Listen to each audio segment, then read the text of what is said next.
नमस्कार। आकाशवाणी देहरादून से प्रस्तुत हैं प्रादेशिक समाचार। पहले मुख्य समाचार। बेहतर वेतन, जन सुरक्षा और सामाजिक सुरक्षा के वादे के साथ देश में नई श्रम संहिताएं लागू। राज्य सरकार ने 15 वर्ष पुराने कॉमर्शियल वाहनों की फिटनेस शुल्क बढ़ोतरी को 1 वर्ष के लिए स्थगित किया। राज्य के विभिन्न हिस्सों में मानव भालू संघर्ष की घटनाएं बढ़ने पर सरकार सतर्क। मुख्यमंत्री पुष्कर सिंह धामी ने भालू के हमलों पर तत्काल कार्रवाई के दिए निर्देश। और देहरादून में आयोजित प्रशासनिक अधिकारी सम्मेलन 2025 के दूसरे दिन अल्मोड़ा, पौड़ी, नैनीताल, देहरादून, टिहरी और उत्तरकाशी के जिलाधिकारियों ने अपने जिलों की बेहतर पहलों पर प्रस्तुतिकरण दिए। प्रादेशिक समाचारों के साथ मैं आशुतोष उनियाल। और अब समाचार विस्तार से। केंद्र सरकार ने देश में दशकों पुराने मौजूदा श्रम कानूनों को सरल और कारगर बनाने के उद्देश्य से 4 नई श्रम संहिताओं को आज से लागू करने की घोषणा की। श्रम और रोजगार मंत्री डॉक्टर मनसुख मांडविया ने एक सोशल मीडिया पोस्ट में कहा कि नई श्रम संहिताएं देश के कार्यबल के लिए बेहतर वेतन, सुरक्षा, सामाजिक सुरक्षा और कल्याण सुनिश्चित करेंगे। वेतन संहिता 2019, औद्योगिक संबंध संहिता 2020, सामाजिक सुरक्षा संहिता 2020 और व्यावसायिक सुरक्षा, स्वास्थ्य तथा कार्यदशा संहिता 2020 शुक्रवार से लागू हो गई है। एक रिपोर्ट। श्रम और रोजगार मंत्रालय ने कहा है कि सरकार ने पिछले 1 दशक में सामाजिक सुरक्षा कवरेज का व्यापक विस्तार किया है, जो 2015 में कार्यबल के लगभग 19% से बढ़कर 2025 में 64% से अधिक हो गया है। मंत्रालय ने बताया कि 4 श्रम संहिताओं का कार्यान्वयन इस दिशा में एक महत्वपूर्ण कदम है, जो सामाजिक सुरक्षा के दायरे को और व्यापक बनाएगा। साथ ही राज्यों और क्षेत्रों में इससे होने वाले लाभ को भी अंतर्निहित करेगा। नए श्रम संहिता सुधारों में सभी श्रमिकों के लिए समय पर न्यूनतम मजदूरी, युवाओं के लिए नियुक्ति पत्र, महिलाओं के लिए समान वेतन और सम्मान प्रदान करेगा। इसके अलावा ये सुधार 40 करोड़ श्रमिकों के लिए सामाजिक सुरक्षा और 1 वर्ष के रोजगार के बाद निश्चित अवधि के कर्मचारियों के लिए ग्रेच्युटी की गारंटी भी प्रदान करेगा। ये सुधार 40 वर्ष से अधिक आयु के श्रमिकों के लिए मुफ्त वार्षिक स्वास्थ्य जांच, ओवरटाइम के लिए दोगुना वेतन, जोखिम भरे क्षेत्रों में कार्य करने वाले श्रमिकों के लिए पूर्ण स्वास्थ्य सुरक्षा और अंतर्राष्ट्रीय मानकों के अनुसार उनके लिए सामाजिक न्याय की गारंटी भी सुनिश्चित करेगा। राज्य सरकार ने 15 वर्ष पुराने कॉमर्शियल वाहनों की फिटनेस शुल्क बढ़ोतरी को 1 वर्ष के लिए स्थगित कर दिया है। अब 21 नवंबर 2026 तक पुरानी फीस ही लागू रहेगी। राज्य सरकार के इस निर्णय से वाहन स्वामियों और परिवहन कारोबार से जुड़े लोगों को बढ़ी हुई शुल्क का तुरंत बोझ नहीं झेलना पड़ेगा। इस संबंध में परिवहन विभाग द्वारा अधिसूचना जारी कर दी गई है। मुख्यमंत्री ने कहा कि केंद्र सरकार ने हाल ही में 15 वर्ष पुराने कॉमर्शियल वाहनों की फिटनेस फीस में काफी बढ़ोतरी की थी, लेकिन राज्य सरकार ने जन भावनाओं को देखते हुए इस बढ़ोतरी को तत्काल लागू न करने का निर्णय लिया है। उन्होंने कहा कि सरकार जनता पर अनावश्यक आर्थिक बोझ बढ़ाना नहीं चाहती है और भविष्य में नई फीस दरें केंद्र द्वारा किए जाने वाले पुनरीक्षण के बाद ही लागू होंगी। अल्मोड़ा में सरदार वल्लभ भाई पटेल की 150वीं जयंती के उपलक्ष्य में भाजपा ने राष्ट्रीय एकता कार्यक्रम के तहत एकता रैली निकाली। रैली नंदा देवी मंदिर परिसर से शुरू होकर मुख्य बाजार होते हुए शहीद तिराहा और मॉल रोड तक पहुंची। कार्यक्रम में अल्मोड़ा के सांसद और केंद्रीय राज्य मंत्री अजय टम्टा, भाजपा प्रदेश अनुसूचित जाति मोर्चा के अध्यक्ष बलवीर गुनिया, भाजपा प्रदेश मंत्री गौरव पांडे और विभिन्न स्कूलों के छात्र छात्राओं ने भाग लिया। इस अवसर पर केंद्रीय राज्य मंत्री अजय टम्टा ने कहा कि देश की स्वतंत्रता और एकता को मजबूत करने में सरदार पटेल की भूमिका अत्यंत महत्वपूर्ण रही है। सरदार वल्लभ भाई पटेल जी, जिनके मार्गदर्शन में देश को एक करने का, देश की सारी रियासतों को, विरासतों को एकजुट में बात करके देश के स्वाधीनता को और मजबूत करने में जिनका योगदान रहा है, ऐसे सरदार वल्लभ भाई पटेल जी के 150वीं जन्म जयंती के शुभ अवसर पर पूरे देश में अपनी यात्राएं चल रही हैं और तिरंगा यात्रा के साथ साथ सारे लोग इसमें शामिल हैं। सरकार, केंद्र सरकार, राज्य सरकार, सभी राज्यों की सरकारों में इसने भागीदारी की, आम जनमानस भागीदारी कर रहे हैं। प्रत्येक विधानसभा से लेकर लोकसभा तक ये यात्राएं हो रही हैं। हरिद्वार में जिला प्रशासन ने फर्जी दस्तावेजों के आधार पर प्रमाण पत्र जारी करने के मामले में सख्त कार्रवाई शुरू कर दी है।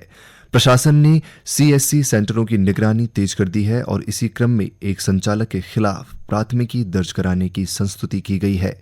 उपजिलाधिकारी हरिद्वार जितेंद्र कुमार ने बताया कि तहसीलदार की जांच में एक सीएससी केंद्र संचालक द्वारा फर्जी खतौनी लगाकर अस्थायी निवास प्रमाण पत्र जारी कराने का मामला सामने आया।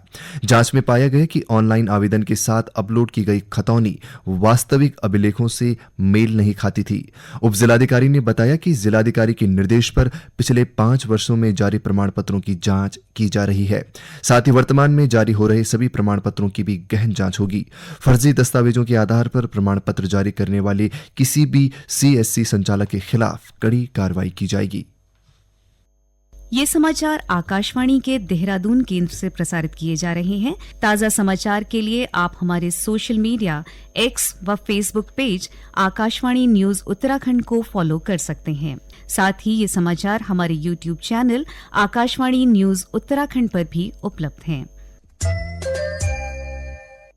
उत्तराखंड के अलग अलग इलाकों में हाल ही में मानव भालू संघर्ष की घटनाएं बढ़ने पर सरकार सतर्क हो गई है।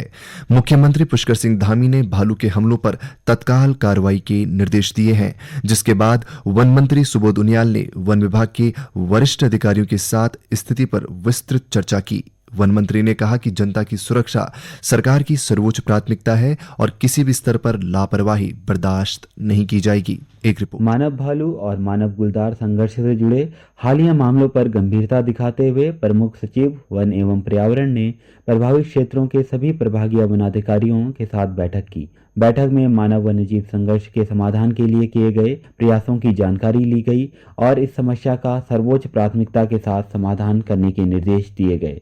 बैठक में प्रमुख वन संरक्षक ने अधिकारियों से कहा कि मानव वन्यजीव संघर्ष रोकने के लिए अतिरिक्त सतर्कता बरती जाए। उन्होंने निर्देश दिया कि प्रभाग स्तर पर जन जागरूकता कार्यक्रम चलाकर लोगों को भालू और गुलदार के बचाव से जुड़ी जानकारी दी जाए।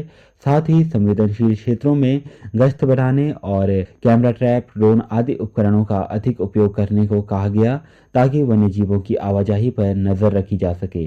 आकाशवाणी देहरादून के लिए समाचार कक्ष से अमित सुंदरियाल। देहरादून में आयोजित प्रशासनिक अधिकारी सम्मेलन 2025 का दूसरा दिन मुख्य सचिव आनंद वर्धन की अध्यक्षता में आयोजित हुआ। इस दौरान कई जिलाधिकारियों ने अपने जिलों की बेहतर पहलों पर प्रस्तुतिकरण दिए, जिन पर अधिकारियों ने विस्तृत चर्चा की। अल्मोड़ा की जिलाधिकारी ने खेल, स्वास्थ्य और वेलनेस पर जानकारी दी। उन्होंने बताया कि युवाओं को बेहतर खेल सुविधाएं देने और नई प्रतिभाओं को आगे लाने के लिए खेल एवं सामुदायिक फिटनेस क्षेत्र बनाया गया है। आर्थिक रूप से कमजोर वर्ग के 100 बच्चों को मुफ्त कोचिंग और प्रशिक्षण दिया जा रहा है। पौड़ी की जिलाधिकारी ने पिरुल और इन्वेसिव बायोमास पर आधारित आजीविका मॉडल प्रस्तुत किया। उन्होंने बताया कि स्वयं सहायता समूह की महिलाएं पिरुल से बायोमास तैयार कर रही हैं, जिससे उन्हें नियमित आय मिल रही है और वनाग्नि व जंगली जानवरों से होने वाले नुकसान को कम करने में मदद मिल रही है। इसमें 280 महिलाएं शामिल हैं। वहीं नैनीताल की जिलाधिकारी ने शहरी बुनियादी ढांचे और मोबिलिटी पर प्रस्तुतिकरण दिया और शहर के लिए सतत विकास का रोड मैप रखा। मुख्य सचिव ने सभी नगर निकायों को इसी तरह का रोड मैप बनाने के निर्देश दिए। बैठक में देहरादून के जिलाधिकारी ने बाल भिक्षावृत्ति रोकथाम पर जानकारी दी। शहर में ऐसे बच्चों के लिए एक केंद्र बनाया गया है जहां उन्हें पढ़ाई, खेल और कौशल विकास जैसी सुविधाएं दी जा रही हैं ताकि उन्हें भिक्षावृत्ति से बाहर लाया जा सके।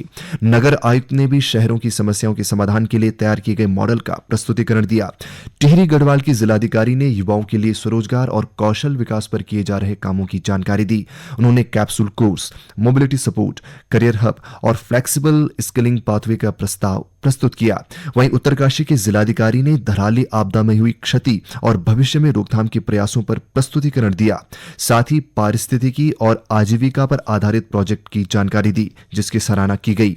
मुख्य सचिव ने खेल, हरित आजीविका और युवाओं के सशक्तिकरण से जुड़े अभिनव मॉडल की प्रशंसा की और अधिकारियों को बेस्ट प्रैक्टिसेस को आगे बढ़ाने तथा भविष्य की योजना को विकसित उत्तराखंड 2047 के लक्ष्य से जोड़ने के निर्देश दिए।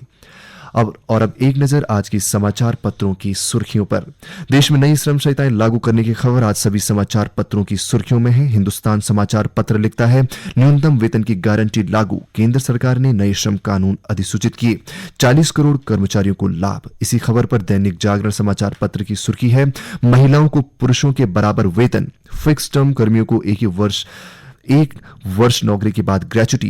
देहरादून में चल रहे प्रशासनिक अधिकारी सम्मेलन की खबर पर अमर उजाला ने मुख्य सचिव आनंद वर्धन के निर्देशों को अपनी सुर्खी बनाया है। समाचार पत्र लिखता है, जिलों में सर्वोत्तम पहल राज्य भर में लागू की जाए, भालू के मामलों पर सीएम के त्वरित कार्रवाई के निर्देश। दैनिक जागरण की सुर्खी है, समाचार पत्र के अनुसार मानव वन्यजीव संघर्ष न्यूनीकरण के लिए उपकरणों की खरीद हेतु वन प्रभागों को 50 लाख रुपए आवंटित किए जा रहे हैं। और अंत में मुख्य समाचार एक बार फिर। बेहतर वेतन, जन सुरक्षा और सामाजिक सुरक्षा के वादे के साथ देश में नई श्रम संहिताएं लागू। राज्य सरकार ने 15 वर्ष पुराने कॉमर्शियल वाहनों की फिटनेस शुल्क बढ़ोतरी को 1 वर्ष के लिए स्थगित किया। राज्य के विभिन्न हिस्सों में मानव भालू संघर्ष की घटनाएं बढ़ने पर सरकार सतर्क। मुख्यमंत्री पुष्कर सिंह धामी ने भालू के हमलों पर तत्काल कार्रवाई के दिए निर्देश। और देहरादून में आयोजित प्रशासनिक अधिकारी सम्मेलन 2025 के दूसरे दिन अल्मोड़ा, पौड़ी, नैनीताल, देहरादून, टिहरी और उत्तरकाशी के जिलाधिकारियों ने अपने जिलों की बेहतर पहलों पर प्रस्तुतिकरण दिए। इसके साथ ही प्रादेशिक समाचारों का ये अंक समाप्त हुआ। अगला समाचार बुलेटिन पूर्वाह्न 10:30 बजे प्रसारित किया जाएगा। नमस्कार।